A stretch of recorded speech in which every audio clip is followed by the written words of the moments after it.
ஆண்டவராகிய இயேசு கிறிஸ்துவின் நாமத்தில் உங்களுக்கு வாழ்த்துக்கள். எல்லாரும் எப்படி இருக்கீங்க? சுகமா இருக்கீங்களா? சந்தோஷமா இருக்கீங்களா? இந்த நாளிலும் ஆண்டவர் கொடுக்கிற ஆசீர்வாதமான வார்த்தை லூக்கா 1:37. Luke's gospel chapter 1 verse 37. தேவனாலே கூடாத காரியம் ஒன்றுமில்லை என்றான். தேவனுடைய பிள்ளைகளே, காபிரியேல் தூதன் தேவ திட்டத்தை மரியாளுக்கு அறிவித்த பொழுது மரியாளாலே அதை புரிந்து கொள்ள முடியவில்லை, விசுவாசிக்க முடியவில்லை. அந்த வேளையில் தேவதூதன் சொல்லுகிறான், தேவனால் கூடாத காரியம் ஒன்றுமில்லை. இன்றைக்கு உங்க வாழ்க்கையிலும் தேவ திட்டத்தை உங்களாலே புரியவில்லை, உங்களாலே ஏற்றுக்கொள்ள முடியவில்லை, உங்களுக்கு அது மிகவும் கடினமாக இருக்கலாம். ஆனால் ஆண்டவர் சொல்கிறார், தேவனாலே கூடாதது ஒன்றுமில்லை. Dear children of God, there are times we are not able to accept the plan of God. There are times we are not able to believe what the Lord God wants to do in our life. That is why He sends His messenger and He says, nothing is impossible with God. Nothing is impossible with God. There are things which are not possible with people or human beings, but with God, everything is possible. Everything is possible. He can do every good things in your life.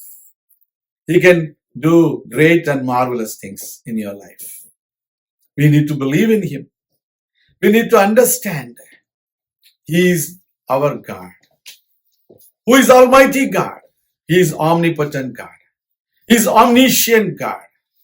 He can think many things which we may not be able to think or imagine.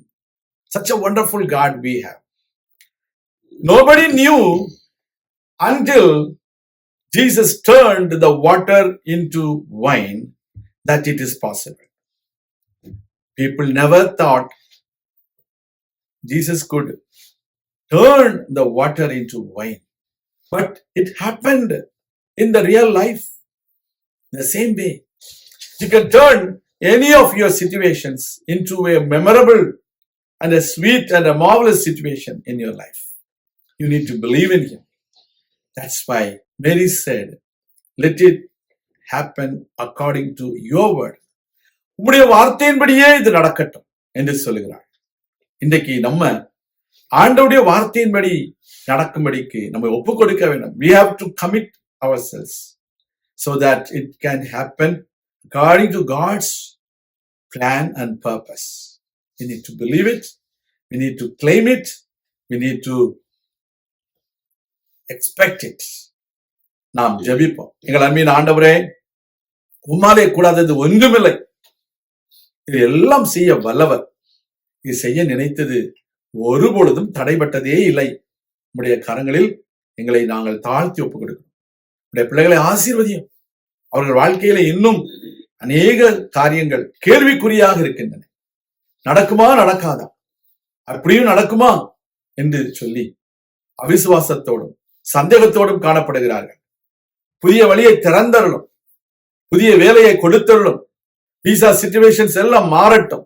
சட்ட திட்டங்களை உடைய பிள்ளைகளுக்கு சாதமாக மாற்றித்தாரும். உடைய பிள்ளைகளை ஆசீர்வதியும், உற்சாகப்படுத்தும். எல்லா நன்மைகளாலும் அவர்களை திருப்திப்படுத்தும். தீமைகளுக்கு அவர்களை விலக்கி காத்துக்கொள்ளும். இயேசு கிறிஸ்துவின் நாமத்தில் ஜெபிக்கிறோம் எங்கள் நல்ல பிதாவே, ஆமேன். கர்த்தர் தாமே உங்களை ஆசீர்வதிப்பாராக. ஆமேன்.